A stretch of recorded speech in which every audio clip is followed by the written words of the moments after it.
Assalamualaikum adab. I am Dr. Nizamuddin Qasmi. I am a sexual disorders and infertility specialist working here at Saira Healthcare and Hijama Center, Barabanki Uttar Pradesh. देखिए, आज की इस video में हम बात करने वाले हैं एक बहुत ही ख़ास नुस्खे के बारे में, ऐसे लोगों के बारे में जिनमें आम तौर पे सेक्सुअल डिसऑर्डर्स होते हैं। बहुत ही कॉमन 3 चीज़ों के बारे में ये नुस्खा है और ये 3 चीज़ों में बहुत सारे लोग मुब्तला पाए जाते हैं। एक तो ये कि ज़ौफ़े बाह की शिकायत बहुत ज़्यादा लोगों में होती है, मतलब कि सेक्सुअल वीकनेस जो होती हैं वो बहुत ज़्यादा होती हैं। इरेक्शन की कमी जो है बहुत ज़्यादा लोगों में पाई जाती है। इसके अलावा एक चीज़ होती है जिसको हम लोग कहते हैं प्रीमेच्योर इजैकुलेशन, जिसे हम लोग उर्दू में और यूनानी सिस्टम ऑफ मेडिसिन में सुराते इंजाल के नाम से जानते हैं। ये 2 चीज़ें, और तीसरी एक चीज़ होती है जिसको हम लोग धात रोग के नाम से जानते हैं, या फिर इसको हम लोग जरियाने मनी के नाम से जानते हैं, स्पर्मेटोरिया के नाम से जानते हैं इसको। ये 3 चीज़ें ऐसी हैं कि जिसमें बहुत ज़्यादा लोग मुब्तला होते हैं और बहुत ज़्यादा मतलब ज़्यादातर लोगों के अंदर इस तरह के इश्यूज़ जो हैं वो आम तौर पे डेवलप हो जाया करते हैं और इस तरह की परेशानियां हो जाया करती हैं। ये ज़ौफ़े बाह बहुत सारे लोगों में आजकल कॉमन है। उसके पीछे के बहुत सारे रीज़न और असबाब हमने कई मरतबा आप लोगों को बताए हैं और हमने आप लोगों को बताने की कोशिश की है कि किस तरीक़े से इसका इलाज होता है, लाइन ऑफ ट्रीटमेंट क्या होता है और किस तरीक़े से आप पता लगा सकते हैं कि आपके अंदर ज़ौफ़े बाह है या नहीं है। ये सारी चीज़ें हमने बहुत मरतबा डिस्कस की हुई हैं, उन सारी चीज़ों को हम रिपीट नहीं करेंगे। जिन लोगों में प्रीमेच्योर इजैकुलेशन होता है ना, ज़ौफ़े बाह की एक किस्म ये भी है कि जिसमें प्रीमेच्योर इजैकुलेशन आता है, तो ये भी एक उसी की किस्म है और ये भी जो है आपके सेक्सुअल डिसऑर्डर्स में ही काउंट होता है। जरियाने मज़ी जो होता है ये एक ऐसा मर्ज़ होता है कि जिस शख्स के अंदर ये डेवलप हो जाता है उस शख्स के अंदर काफ़ी ज़्यादा वीकनेसेस हो जाती हैं, उसके अंदर ओवरऑल बॉडी वीकनेस आती है, जनरल वीकनेस जिसे कहते हैं हम लोग, और साथ साथ में क्या होता है कि उसके अंदर मल्टीपल सेक्सुअल डिसऑर्डर्स इस बीमारी की वजह से डेवलप हो जाया करती हैं। तो ये नुस्खा है जो आज की इस वीडियो में हम आपको बताने जा रहे हैं। आप ज़रा कॉपी पेन निकाल लीजिए और सही से इसको नोट कर लीजिए। बहुत आसान है इसको बनाना, कोई मुश्किल काम नहीं है। इजीली आप इसको प्रिपेयर कर सकते हैं, बना सकते हैं। सिर्फ पाउडर की फॉर्म में ही आपको इसको प्रिपेयर करना है और जिस तरीके से हम आपको बताएंगे उस तरीके से आपको इसको इस्तेमाल करना है। ये अगर आप सही से इस्तेमाल कर लेंगे तो आपको काफ़ी तेज़ी के साथ इंशाल्लाह ये जो तीनों बीमारियां हमने आपको बताई हैं, एक तो ज़ौफ़े बाह मतलब कि सेक्सुअल डिसऑर्डर्स, यानी कि सेक्सुअल जो स्टैमिना है आपके अंदर वो उसकी कमी है, ज़ौफ़े बाह है आपके अंदर, और लो इरेक्शन का प्रॉब्लम है, तो वहाँ पर इसके ख़ास फ़ायदे आपको देखने को मिलेंगे। दूसरा प्रीमेच्योर इजैकुलेशन, जिसे सुराते इंजाल कहते हैं हम लोग, शीघ्र पतन कहते हैं हिंदी में, तो वहाँ पर भी इसके ख़ास फ़ायदे होंगे। और तीसरा, जिन लोगों में जरियाने मनी की शिकायत है, इन तीनों जगहों पर इसका आप जो है आंख बंद करके बिल्कुल इस्तेमाल कर सकते हैं। इस नुस्खे को हम लोग कहते हैं सुफूफ कमल गट्टा, है ना, सुफूफ कमल गट्टा के नाम से जानते हैं। अच्छा, आप लोग हमारी वीडियोस देख रहे हैं काफ़ी टाइम से, तो आप लोग इसके बारे में ज़रा हमको बताइए कमेंट करके कि इसको हम कमल गट्टा के सुफूफ के नाम से क्यों जानते हैं। क्योंकि इसके अंदर सिर्फ कमल गट्टा ही नहीं है और भी बहुत सारी दवाएं हैं, तो हम क्यों सिर्फ इसका नाम कमल गट्टा रखते हैं। आप लोग बताइए, कुछ ख़ास इनाम आप लोगों को ज़रूर दिया जाएगा इंशाल्लाह, सही अगर रिस्पॉन्स करेंगे आप लोग, ठीक है।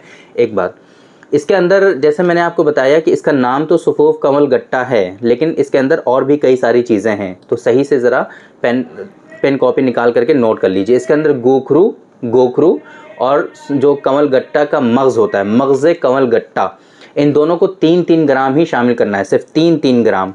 गोखरू खुर्द, 2 तरह के गोखरू आते हैं, है ना, गोखरू खुर्द आपको लेना है, खुर्द, है ना, बड़ा वाला नहीं लेना है, छोटा वाला लेना है गोखरू आपको।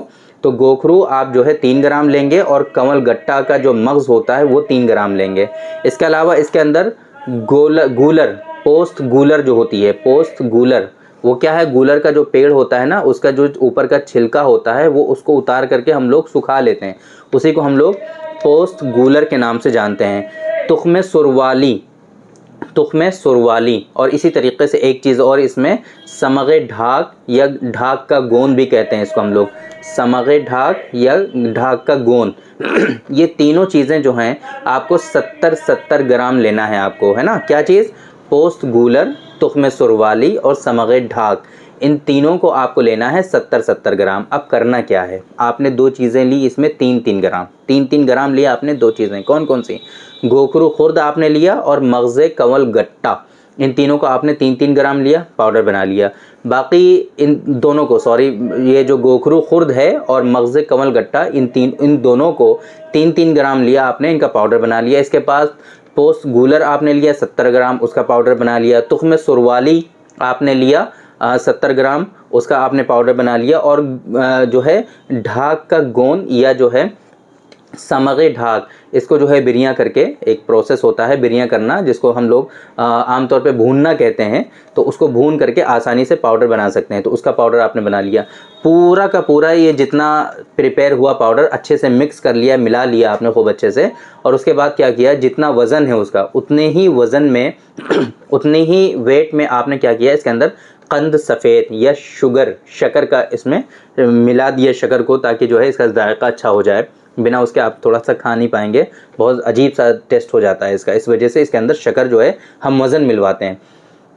अब ये इस तरीके से आपने इसको प्रिपेयर कर लिया। आपकी मेडिसिन जो है, ये जो नुस्खा है प्रॉपर वे में, जिसको हम लोग सुफूफ कंवल गट्टा के नाम से जानते हैं, ये आपका हो गया प्रिपेयर। अब क्या करना है आपको, सुबह जब भी सो करके उठेंगे आप खाली मुँह, बिफोर ब्रेकफास्ट, आप क्या करेंगे, इसका 1 चम्मच सुफूफ, यानी कि 5 से 6 ग्राम की डोज़ होती है इसकी। 1 चम्मच सुफूफ आप जो है हल्के गुनगुने नीम गरम जिसे कहते हैं हम लोग, है ना, मतलब ल्यूक वार्म मिल्क ऑफ काव मिल्क, काव का जो है यानी कि गाय का दूध हल्का नीम गरम के साथ आप 1 चम्मच पाउडर इसका लेना है आपको डेली बेसिस पे, सुबह खाली पेट नाश्ते से पहले, है ना। इस तरीके से आपको इसका इस्तेमाल करना है। और एक चीज़ और, इसमें जो है ये जो डायबिटिक पेशेंट हैं वो नहीं इस्तेमाल करेंगे, क्योंकि इसके अंदर शक्कर काफ़ी ज़्यादा शामिल किया गया है, इस वजह से वो इससे बचेंगे। तो होपफुली आप लोगों की ये प्रिपरेशन समझ में आ गई कि ये जो सफ़ूफ है कंवल गट्टा का किस तरीके से बनता है और इसके अंदर कौन कौन सी दवाएँ हैं और किस तरीके से इस्तेमाल करना है, कैसे बनाना है, ये सब आपकी समझ में आ गया होगा। बेनिफिट हमने पहले ही आपको बताया कि ख़ास तौर से 3 जगहों पर इसका इस्तेमाल करना है, जो आपके सेक्सुअल डिसऑर्डर्स हैं, सेक्सुअल वीकनेसेस हैं, लो इरेक्शन का प्रॉब्लम है, लो लिबिडो का प्रॉब्लम है, ज़ोफ़े बाह है, बेसिकली ओवरऑल ज़ोफ़े बाह में आप इसका इस्तेमाल करेंगे। दूसरा, आप प्री मैच्योर इजैकुलेशन में इसका इस्तेमाल करेंगे। तीसरा, आप जरियान मनी में इस्तेमाल करेंगे। इन तीनों जगहों पे इसके बहुत ही स्पेसिफिक बेनिफिट आपको देखने को मिलेंगे। इसके अलावा और भी बहुत सारे फ़ायदे हैं इसके। सीमेन की क्वालिटी इंप्रूव होती है इससे, सीमेन में गाढ़ापन होता है। और आप लोगों को अक्सर ये बात हमने बताई है कि जब भी सीमेन की हम बात करते हैं तो साथ साथ में कहीं ना कहीं स्पर्म के प्रोडक्शन की भी बात होती है। जब सीमेन की क्वालिटी आपकी बेहतर होती है तो साथ साथ में आपके स्पर्म की क्वालिटी भी ज़रूर बेहतर होती है। इस वजह से आप इसको ओलिगोस्पर्मिया, ट्रेटोस्पर्मिया, एस्थोनोस्पर्मिया, है ना, और इसी तरीके से एज़ोस्पर्मिया में भी इस पाउडर को इस्तेमाल कर सकते हैं। बस शर्त ये है कि साथ में हमारा जो स्पर्मोजेनिक है वो भी इसमें शामिल कर लीजिए। 2 ग्राम, 1 चम्मच ये पाउडर और आधा चम्मच स्पर्मोजेनिक, दोनों को गाय के दूध में मिक्स करके पी लीजिए। इंशाल्लाह देखेंगे आप कि कितनी तेज़ी के साथ आपका स्पर्म काउंट भी बढ़ेगा, है ना। स्पर्म काउंट का जो इशू है वो भी आपका रिजॉल्व हो जाएगा और साथ में जो इस तरह के जो सेक्सुअल डिसऑर्डर्स हैं वो भी आपके रिजॉल्व हो जाएंगे। तो उम्मीद करते हैं कि आप लोगों को ये सारी इन्फॉर्मेशन समझ में आ गई होगी। जो हमने आपको नुस्खा बताने की कोशिश की वो भी आपकी समझ में आ गया होगा और आज की इस वीडियो से ज़रूर आप लोगों को फ़ायदा हुआ होगा। तो थैंक यू वेरी मच, बहुत बहुत शुक्रिया आपका। आज के इस वीडियो में इतना ही। इंशाल्लाह कल फिर मुलाकात होगी आपसे एक दूसरी वीडियो में। हम डिस्कस करेंगे आपसे एक दूसरे टॉपिक पर। तब तक के लिए आप हमें इजाज़त दीजिए। अस्सलामु अलैकुम।